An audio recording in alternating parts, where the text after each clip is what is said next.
Hey guys, Seedoeatreview here. I'm standing, I'm used to sitting down, Abby.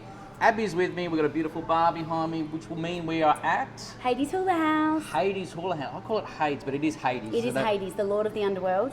Did the Lord of the Underworld have a hula house, are you aware of? I haven't read that in any of the... Look, it's script. really unofficial text. Okay. But it is really well noted, but very well hidden, like I said, that he actually did have a hula house. There you go.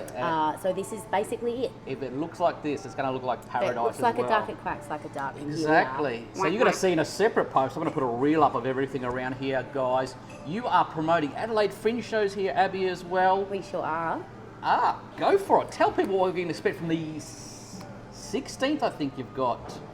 Yeah, the first show starts on the 16th, which is a Thursday, a little pre-show goodie. There. So the 16th of Feb all the way through to the 19th of March, which is the Adelaide Fringe season. We're really lucky. We have the dog yard out the back, which is a little name throwaway to our friend Cerberus, the three-headed dog, related to Hades. Sense. I was wondering why. It sounds like a fight club. Literally, everyone's just like, what happens back there? I'm just like, illegal dog fights and also performances for Fringe. It's a nice area as well. So we've put the dogs away for Fringe, and we've jam-packed it with cabaret, burlesque, comedians. First year hosting a Fringe performances? Yes, in of the city, yeah. How long have Hades been here? Hades has been here for 6.5 months now. So it's pretty new, guys. Yeah, and I said, have you seen it? It is like a little piece of paradise off Hindley Street, which I absolutely love. It looks gorgeous here as well. Used to be the old candy bar. It was the candy bar. And you've transformed it into this mecca. Yeah, and we've lots of little booths and intimate spaces, and then large open spaces for bigger gatherings. And then, like I said, we've got the dog yard out the back, which is a little private function room with a self-contained bar. And like a little, we can obviously set it up to have stage and things like that for musicians and shows as well. So far, I know, because I'll be here for them, is... Diary of a Sideshow, Showgirl, Redux. We've got Trashbag Cabaret every Saturday at 10 p.m. I'll be there for that. Yep. Oh, what else is this? And then that one's not ours. That's not. That was on the back of that one. I'm not sure how that happened, but there's some spicy things happening. No, so we've got Diary of a Sideshow, Showgirl, Redux. We have the Deluxe Trashbag Cabaret, which is every Saturday night during Fringe. We've got a short run of the MILF next door. She's coming over from Melbourne, hot off the Melbourne comedy circuit. Cool. Musicology for the Inept, which is one night only, but they are doing 2 shows. Excellent. Wild with a double D, and that's an awesome burlesque show produced from some groovy gals out of Perth. We have Don't Call Me American, which surprise is by a Canadian. Okay. Shock, that makes sense, yes. Hola.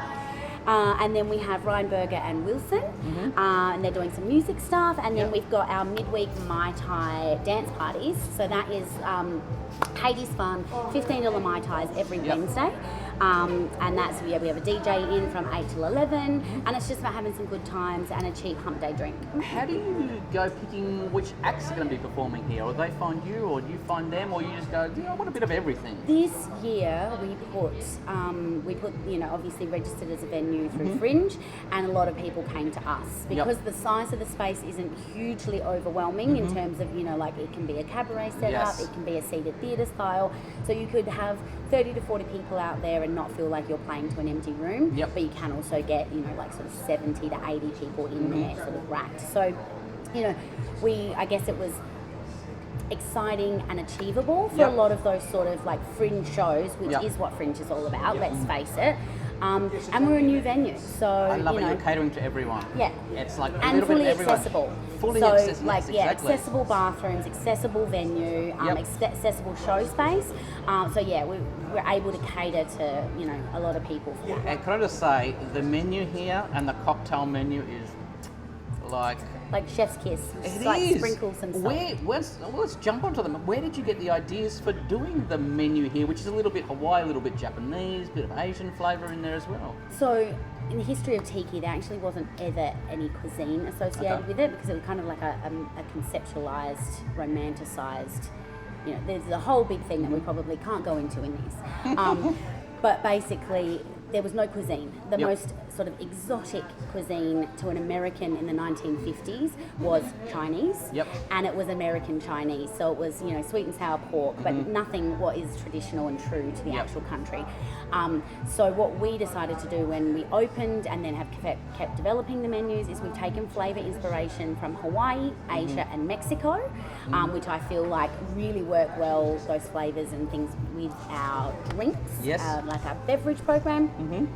And then we've like smushed it together and made fun stuff that like really represents like what we do and what we're trying to do. There is spam dogs here, there guys. There are spam dogs. Spam dogs. You don't like spam? Get out. I had the Vietnamese salad with the char siu pork, and I highly recommend that. And the cutlery you use as well is just everything is nice, catching the eye. God, I can't even speak properly. Eye-catching's a word. It is Saturday afternoon after all. It is. Cheeseburger spring rolls. We've got tacos Lots here. of vegan options, but they're accidentally vegan, so cool. you wouldn't know. So the cheeseburger spring rolls, for example, are 100% vegan. It's not a vegan option.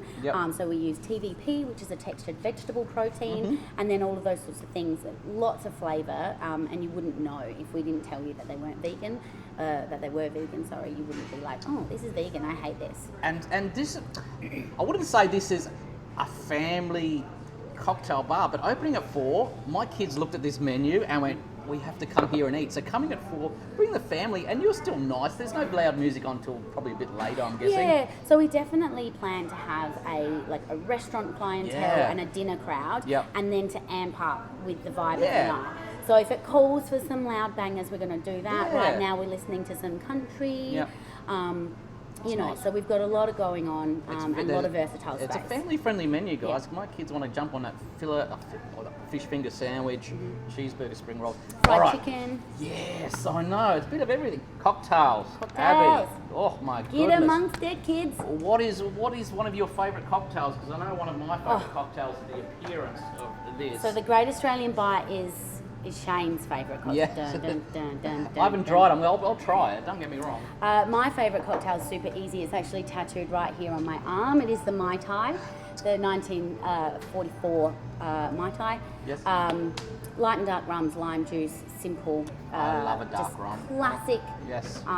Easy drinking. Heaps of rums, heaps of everything here actually. And how many cocktails would you even know how many cocktails you make here?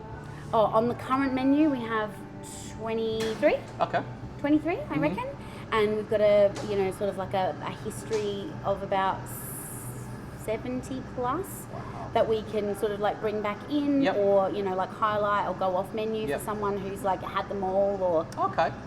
I've never experienced this. So cocktails, do you have to cater to different dietary needs with cocktails as well? I'm guessing I guess that'd be hard to do.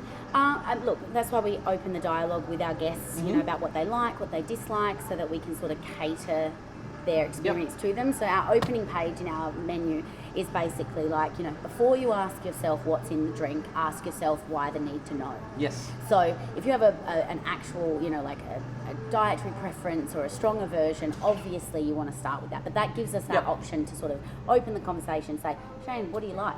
What do you dislike? And then like if you had a list of ingredients put in front of you, it's not fun to read. But what is fun to read is you look on this thing and you go, the bad decision, like drinking the nectar of the gods from an ashtray. There you go. As with most things, it seemed like a good idea at the time. So, like we like to have fun, we like to entertain you from start to finish, and then, having that conversation with your bartender or your server. Bartenders here are friendly, man. Most of them are. Most of them I've discovered are happy to chat, happy to know what you like, and as I've discovered, I like the more sweeter.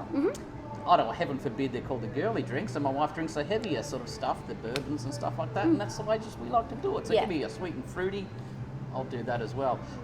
There's a separate section in this room here, which I'll show off as well. It's an actual little tiki bar. Yeah, so we've turned, it actually was our entrance at the beginning, but we've turned it into Tiki Alley. So it's a really little, cozy, intimate space with like slightly different music in there. There's like smaller, like low tables, high tops. It's sort of for couples and people that just want a little bit more quieter space, a little bit less sensory overload, like at 11 p.m. or midnight on a Friday night and it's going hammer and tongs out here, you just slip in there and it's bamboo and soft furnishing. There's a waterfall in there, like it's nice. This is not your cramped bar, guys. This is boost. We've got a little lounge area, we've got the little tiki area, you've got a heap of standing room, dancing room.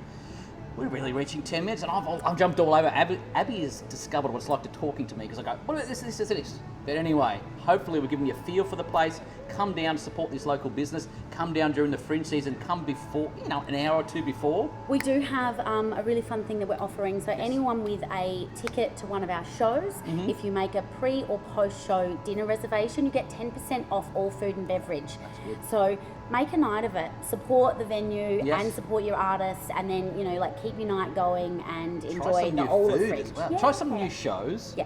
Try some new food like a spam dog and see Where else can you find the tallest bartender? I know, we have the tallest and the shortest bartender in Adelaide, I'm sure. Check them out, guys. Hades Hula House. Hades Hula House. Oh, I was going to say Hades again. Exotic flavours Just off Harney and Street. liquid libations. A little bit of paradise off Harney Street it is, guys. Come and check it out. Abby, thank you very much for your time. Aloha. Cheers.